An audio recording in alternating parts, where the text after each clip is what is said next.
Good morning. Welcome students in online lecture. Today I am going to revise the lost spring. So I am sharing the value points of this chapter. The Lost Spring is written by Anis Jung. This is second chapter of your book Flamingo. The lesson is an excerpt from Anis Jung's book entitled Lost Spring Stories of Stolen Childhood. I am going to mark the lost spring. You can see it is going to highlight. So this is an excerpt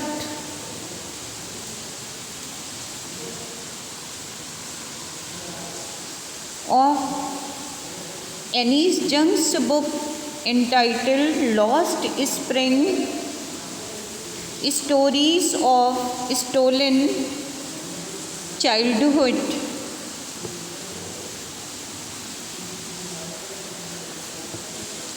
She analyzes the grinding poverty traditions which torment the lives of innocent children. Be he a Sahib of Simapuri or Mukesh of Firozabad, every child worker leads a life of misery and want. Every child worker shares the same poverty, dirt, and exploitation everywhere.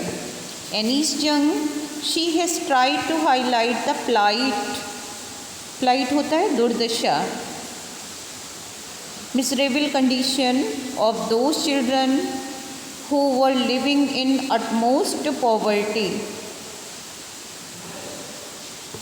Plight of life of poor people and children who are exploitation either by their uneducated, poor, helpless parents and the society who employ them as child laborers. So students, Anis Jung analyzes the grinding poverty traditions which torments the lives of innocent children who work in different places. They are the victim of exploitation.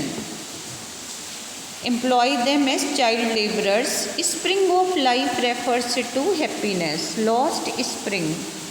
It has deep meaning. Spring means happiness. Spring of life. Spring is period of joy and happiness.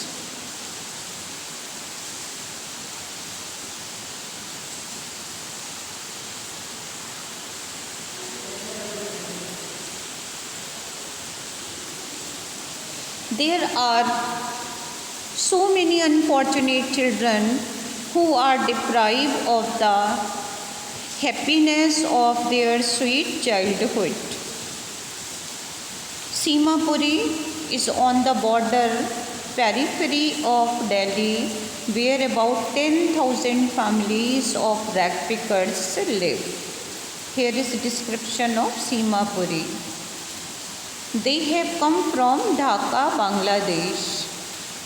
Because of the circumstances compelled them to leave their country, their lands and houses were devastated by storm in the year 1971. In the year 1971, number of people came from Bangladesh, Dhaka. These 10,000 rag pickers, they came from Bangladesh, Dhaka.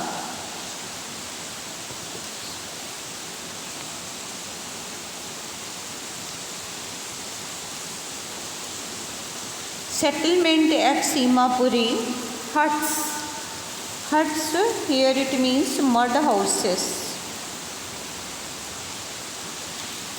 tarpaulin, tin roofed, poor sanitation, no safe drinking water, no sewage compared to live substandard life in slum.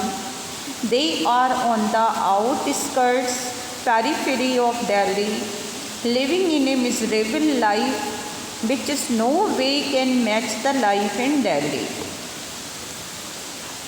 So dear students, description is given here that in what condition they were living.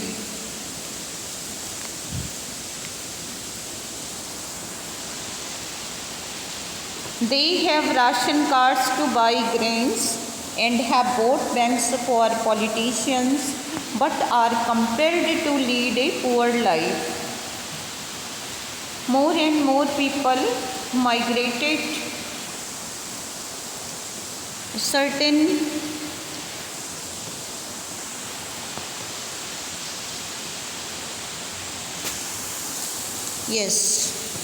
children and elders are rag pickers. Garbage hold different meaning. For elders it is means of livelihood, but for children it is gold mine. They get surprise coins and currency notes. So dear students, most of these rag pickers live in Simapuri. It is a place on the periphery of Delhi. Periphery border कह सकते हैं हम, सीमांत कह सकते हैं. Periphery of Delhi. There is no sign of any development progress here. Houses are made up of mud. They have roofs of tin, tarpaulin, tin की बनी हुई, टीन और तिरपाल की बनी हुई छतें. There is no sewage, drainage of running water. More than 10,000 rag pickers have lived there for 30 years. More than 10,000 rag pickers.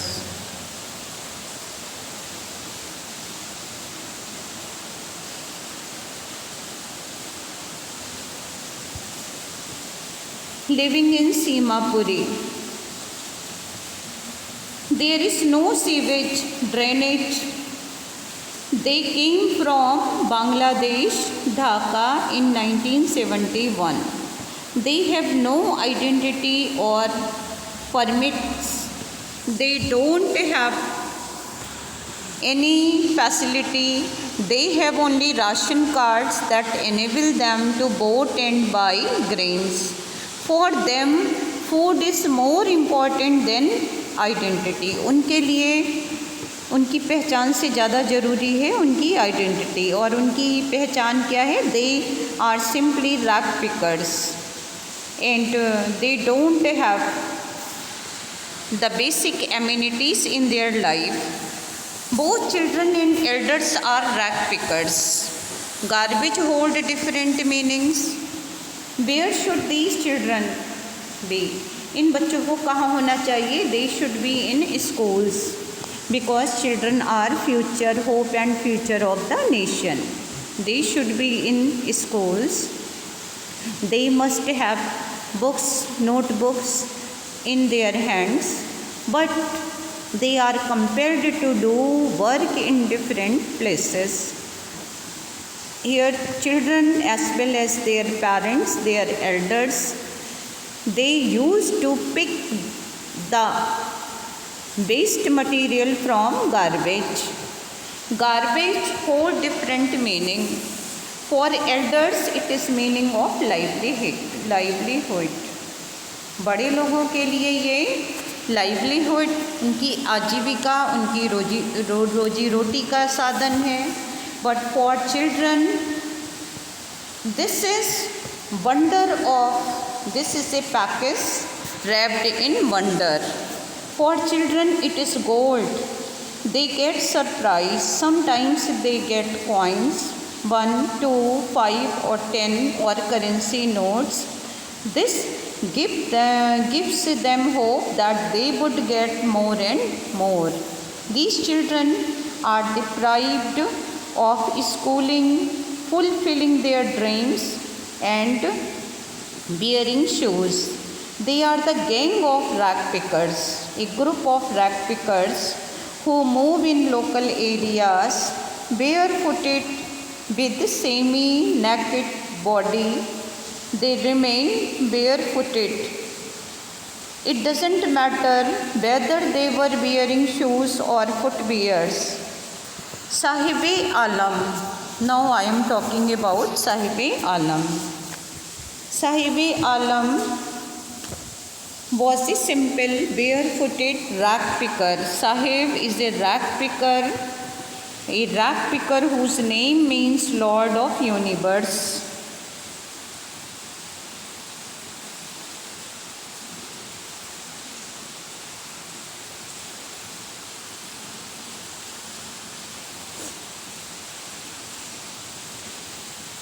Sahib-e-Alam, here it means Lord of Universe. Ironical, he is a simple rag picker.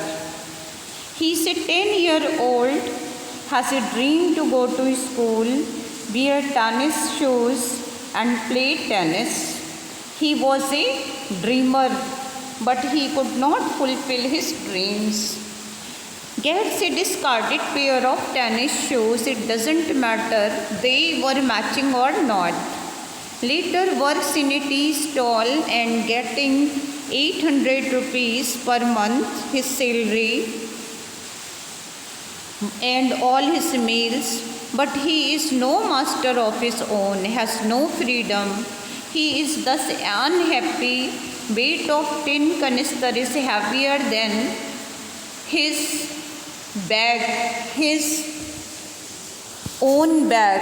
Now he is no longer master of his own.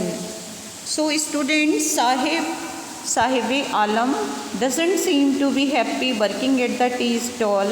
Now he feels bounded laborer and burdened. Steel canister he holds now is very heavy. Plastic bag which he used to carry on his shoulder earlier was very light. Bag was his own. Plastic bag was his own. He was master of his plastic bag. The canister belongs to his master, and Sahib is no longer his own master. So students, Sahib-e-Alam, here it means Lord of Universe. But ironically, here Sahib-e-Alam is no longer master of his own.